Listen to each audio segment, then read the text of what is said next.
Hey there, savvy shoppers. If you're an Amazon Prime Visa cardholder, you've probably racked up some points from your everyday purchases and are eager to turn them into real savings. In this video, I'll walk you through the simple process of redeeming those points for a statement credit. It's a straightforward way to knock some dollars off your credit card bill, and it only takes a few minutes. Let's dive right in. First things first, make sure you're logged into your Amazon account.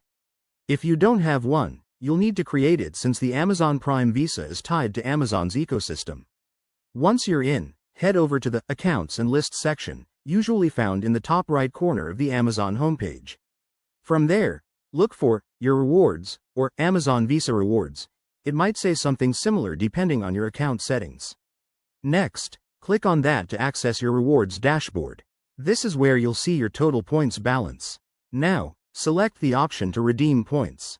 You'll be presented with a few choices, like gift cards or products, but we're focusing on statement credit today. Choose Statement Credit as your redemption method. Double-check the amount you want to redeem.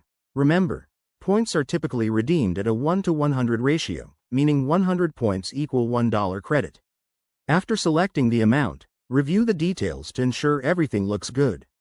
Then, hit the Redeem button. You'll get a confirmation message, and that's it.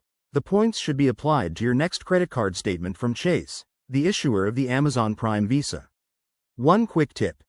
It might take a few days for the credit to show up, so keep an eye on your statement. Also, make sure you have enough points for the redemption. There's usually a minimum threshold. If you run into any issues, check the Chase or Amazon help sections for troubleshooting. There you have it, folks. Redeeming your Amazon Prime Visa points for statement credit is a breeze and a great way to maximize your rewards.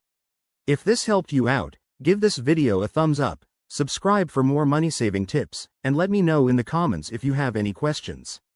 Happy shopping and saving!